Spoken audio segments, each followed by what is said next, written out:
Carismatico, potente, iconico, ma anche ribelle, controverso e impulsivo, Axl Rose incarna l'essenza del rock in tutte le sue sfaccettature. La sua vita e carriera, soprattutto nei primi anni, sono state un turbine di emozioni e conflitti, alimentati da un'inquietudine interiore, che lo ha spinto a sfidare costantemente i limiti. Il suo stile vocale inconfondibile, con un'estensione straordinaria, e la capacità di spaziare agevolmente tra toni profondi e note acutissime, insieme alla sua carismatica presenza scenica, lo ha consacrato non solo come uno dei cantanti più iconici della sua generazione, ma anche come uno dei più grandi di sempre nella storia del rock.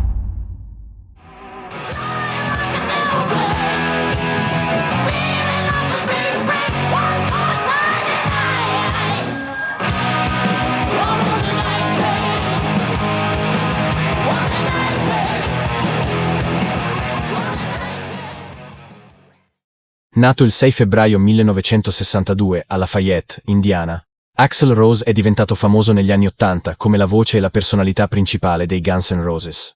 La band che detiene ancora oggi il record per le vendite più alte di un album di debutto, pluripremiata con decine di dischi di platino e con oltre 100 milioni di album venduti in tutto il mondo. Lo stesso Ozzy Osbourne, nel 2005, in una trasmissione radiofonica chiamata Una notte con Alice Cooper, affermò che la tragedia musicale degli ultimi 20 anni fu lo scioglimento dei Guns N' Roses. Per il cantante inglese, infatti, i 5 ragazzi americani avevano tutte le carte in regola per diventare i nuovi Rolling Stones. Brani come Sweet Child O' Mine, November Rain, Don't Cry, Welcome to the Jungle e Paradise City, solo per fare alcuni esempi, ottennero un successo planetario e catapultarono i Guns N' Roses, nonostante la forte concorrenza di altre band di primissimo piano dell'epoca, tra i gruppi rock più famosi del mondo. Il successo, tuttavia, specialmente per Axl Rose, arrivò solo dopo un percorso di vita tutt'altro che semplice. E nel video di oggi scopriremo alcune storie dell'infanzia e adolescenza, tra musica, abusi, difficoltà, tenacia e problemi con la legge, di colui che sarebbe poi diventato uno dei cantanti più celebri al mondo. I genitori di Axl Rose, Sharon Lintner e William Bruce Rose, si sposarono il 9 dicembre 1961, appena 2 mesi prima della nascita del loro figlio. La madre, ancora sedicenne e studente alle scuole superiori, mentre il padre, un giovane 19enne, già noto alle forze dell'ordine della città. Axl Rose, registrato all'anagrafe come William Bruce Rose Jr., nacque il 6 febbraio 1962 a Lafayette, una piccola città dell'Indiana. Tuttavia, la situazione familiare tra i suoi giovani genitori non fu affatto facile, e degenerò rapidamente. Il padre, già coinvolto in attività criminali e con numerose denunce a suo carico, comprese quelle per percosse avanzate dalla moglie, abbandonò la famiglia subito dopo il divorzio, quando Axl aveva solo 2 anni, e scomparve definitivamente dalle loro vite. Il 28 gennaio 1966, la madre di Axl sposò Larry Stephen Bailey, e a seguito di questo matrimonio, Axl fu ribattezzato con il cognome del patrigno, diventando William Bruce Bailey. Dalla nuova unione nacquero anche altri 2 figli, Amy e Stuart, che completarono la nuova famiglia. Tuttavia, anche Bailey si rivelò violento e autoritario, contribuendo a creare un ambiente familiare oppressivo, segnato da abusi e continui conflitti. Predicatore pentecostale, cercò in tutti i modi di imporre alla sua famiglia una visione religiosa rigida e limitante, obbligando tutti, compreso Rose, a partecipare ai servizi religiosi fino a 8 volte alla settimana. La Bibbia mi fu imposta con la forza, ricordò Axl Rose durante un'intervista, e ciò distorse davvero la mia visione delle cose. Ogni volta che c'era una scena di sesso, anche solo un bacio in TV, non ci era permesso guardare. Ogni volta che succedeva qualcosa del genere, dovevamo girare la testa. Ci aveva plagiati così tanto che abbiamo iniziato a girare la testa da soli e ci rimproveravamo a vicenda. La frequente partecipazione ai servizi della chiesa lo avvicinò per la prima volta alla musica, in particolare al canto gospel e al pianoforte. E tra i numerosi ragazzi della comunità, Bill si distinse subito per il suo straordinario talento vocale, sorprendendo tutti con un uso eccezionale del falsetto, particolarmente impressionante per la sua giovane età. Allo stesso tempo, però, gli era vietato ascoltare qualsiasi tipo di musica diversa da quella religiosa. E per aggirare questa restrizione, come raccontò lui stesso, a volte chiedeva a un amico di fargli ascoltare della musica attraverso il telefono di casa, fingendo di essere impegnato in una conversazione. Ma con il passare degli anni, tutte queste restrizioni ebbero l'effetto opposto a quello sperato dal patrigno. Invece di avvicinarsi alla fede, Axl Rose sviluppò una crescente resistenza verso le imposizioni religiose e un senso di ribellione verso le autorità. Questo comportamento lo portò ad avere forti scontri familiari e anche i primi problemi con la legge, sebbene per reati minori come disturbo della pace e risse. Io e i miei amici eravamo sempre nei guai. Ci mettevamo nei guai per divertirci, dichiarò poi nel 1989 alla rivista Rolling Stone. Anche a scuola, dove in passato aveva sempre ottenuto buoni risultati, il cambiamento divenne evidente. I suoi voti crollarono progressivamente, fino al giorno in cui, con un esplosivo scatto di violenza, si scagliò contro i professori.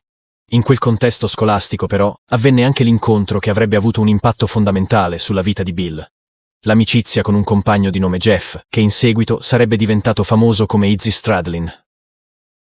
I due, entrambi appassionati di musica, iniziarono a suonare insieme con altri ragazzi nel garage della madre di Izzy, che a differenza dei genitori di Axl, supportò sempre l'idea del figlio di dedicarsi alla musica. In quel periodo, Izzy suonava la batteria e riuscì a convincere il giovane Axl, che inizialmente voleva suonare le tastiere, a diventare il cantante. All'età di 17 anni, Bill scoprì il nome del suo vero padre attraverso alcuni documenti, una rivelazione che, come prevedibile, lo scosse profondamente. Decise così di cambiare il suo cognome, adottando quello del padre biologico. In quel periodo, affrontò anche un nuovo arresto, che aumentò notevolmente il rischio di essere considerato un criminale abituale e di incorrere in una lunga detenzione. Inoltre, il patrigno, infastidito dal suo aspetto e dai capelli troppo lunghi, come dichiarò lo stesso Rose, lo cacciò via da casa. Poco dopo, il suo amico Jeff, ritenendo che Lafayette non fosse il posto giusto per un aspirante musicista, si trasferì a Los Angeles insieme ad altri amici. Axl Rose, pur continuando a vivere a Lafayette, visitò Los Angeles diverse volte per andare a trovare il suo amico. Poi, nel dicembre 1982, decise finalmente di lasciare la sua città natale, dove i problemi, inclusi quelli con la polizia, stavano diventando sempre più gravi. E così, insieme alla sua allora ragazza, Gina Seiler, si trasferì definitivamente nella città californiana insieme ai suoi amici. I primi tempi a Los Angeles furono difficili anche dal punto di vista economico. Con pochi soldi a disposizione e lavori saltuari, vivere in una città così grande e costosa non era affatto semplice. Tuttavia, la scena musicale era molto più vivace e stimolante rispetto alla piccola realtà di Lafayette. Izzy, che si era trasferito prima, aveva già stretto amicizia con diverse persone e aveva abbandonato la batteria per passare al basso. Suonava in una band chiamata Shine e fu proprio lui a introdurre Axl nel circuito dei giovani musicisti di Los Angeles. Lo portò con sé anche nel famigerato garage di Mike e David Anthony Jagosh, dove si riuniva per provare con gli Shine, luogo tra l'altro frequentato anche da altri giovani musicisti, tra cui Johnny Christ, Tracy Guns e Rob Gardner. In una di queste sessioni, Axl, insieme a Paul Hughes e Izzy, prese in prestito gli strumenti degli Shine e cantò Shadow of Your Love, pezzo che sarebbe poi diventato in futuro parte del repertorio dei Guns N' Roses. Poi una sera, fuori da uno dei numerosi locali di Hollywood, Axl ebbe un incontro fortuito con Kevin Lawrence, un giovane musicista che era alla ricerca di un cantante per la sua band. Pochi giorni dopo, Axl si unì alla formazione, segnando l'inizio della sua prima vera e propria esperienza con un gruppo musicale, i Rapid Fire. Con la band, il suo debutto dal vivo avvenne una sera in un locale chiamato Gazzarri, e come ricordò lui stesso riferendosi a quella serata, «Non riuscivo nemmeno a muovermi. Ero terrorizzato e me ne stavo lì aggrappato all'asta del microfono con gli occhi chiusi». Il gruppo ottenne un buon successo, vincendo una competizione chiamata Battle of the Bands, registrando un demo e suonando altre volte dal vivo. Tuttavia, probabilmente influenzato dall'amico Izzy, che nel frattempo era passato alla chitarra, Axl decise di lasciare la band. Poco dopo, su invito dello stesso, entrò a far parte del nuovo gruppo che quest'ultimo stava formando insieme ad un altro ragazzo chiamato Chris Webber.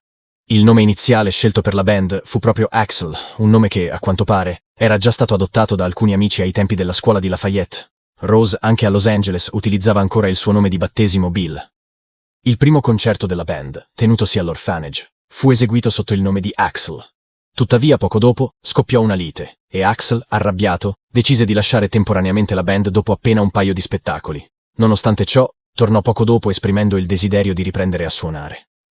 A quel punto, Izzy decise di cambiare il nome della band in Rose e suggerì al suo amico di adottare il nome d'arte e cambiare così il suo nome da Bill a Axl.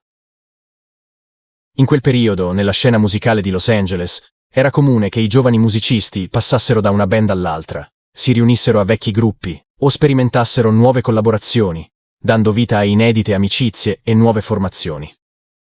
Nei Rose, infatti, pur senza diventare membri fissi della band, suonarono anche alcune vecchie conoscenze dei tre.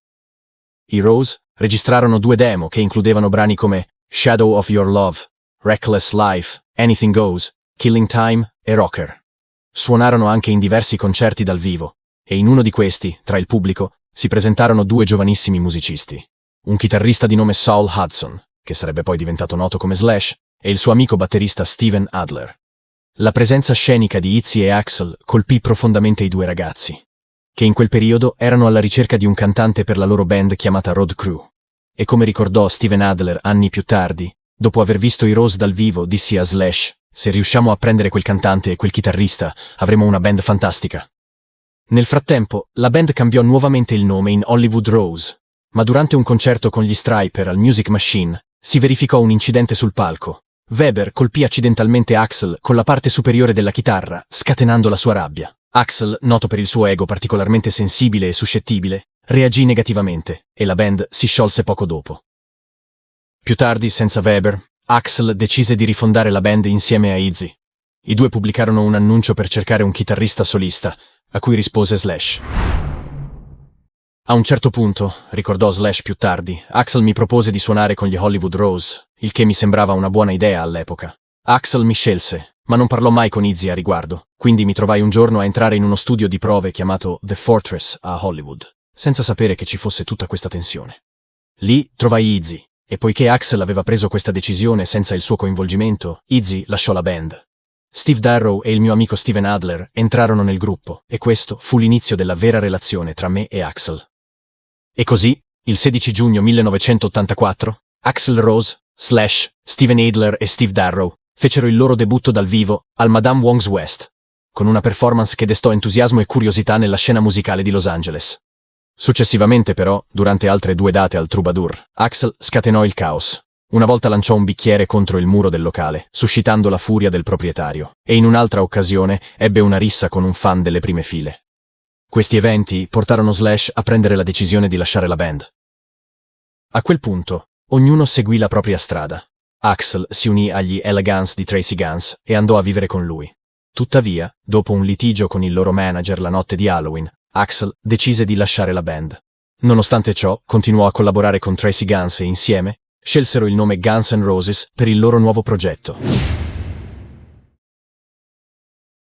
Nel frattempo, Mike Jagosh, il cantante degli Elegance, venne allontanato da Tracy Guns, e con un imminente concerto al Troubadour e senza un cantante, Tracy chiese ad Axl Rose di unirsi come vocalist. Contestualmente, si suggerì di invitare anche Izzy Stradlin, che nel frattempo aveva lasciato i London. E fu così che con Tracy Guns alla chitarra solista, Rob Gardner alla batteria e Ole Beach al basso, tutti degli LA Guns, insieme ad Axl e Izzy, il gruppo decise di presentarsi per la prima volta all'evento sotto il nome di Guns N' Roses. Tuttavia, prima ancora del concerto e dopo solo alcune prove, Ole Beach decise di lasciare la band, poiché più interessato a suonare musica metal. Al suo posto subentrò Duff McKagan, un bassista di Seattle che curiosamente aveva già suonato con Slash e Steven Adler nei Road Crew. La band fece il suo esordio ufficiale con il nome Guns N' Roses il 26 marzo 1985, al celebre Troubadour di Los Angeles. Da quel momento in poi, iniziò una serie di concerti che permisero al gruppo di farsi conoscere nel vivace panorama musicale della città.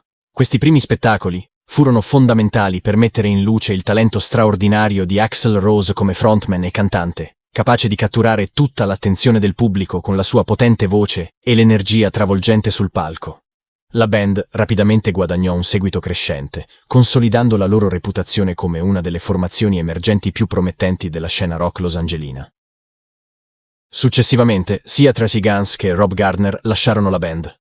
Dopo diverse audizioni, la formazione trovò i sostituti ideali in Slash e il suo amico, il batterista Steven Adler. Con questa nuova line-up, il 6 giugno 1985, i Guns N' Roses tornarono sul palco del Troubadour di Los Angeles, e Axl Rose, Izzy Stradlin, Duff McKagan, Steven Adler e Slash suonarono insieme per la prima volta, segnando un momento decisivo nella storia della band. Quel concerto segnò il punto di partenza di una carriera leggendaria, lanciando i Guns N' Roses verso l'Olimpo del rock e consacrandoli come una delle band più influenti della storia della musica.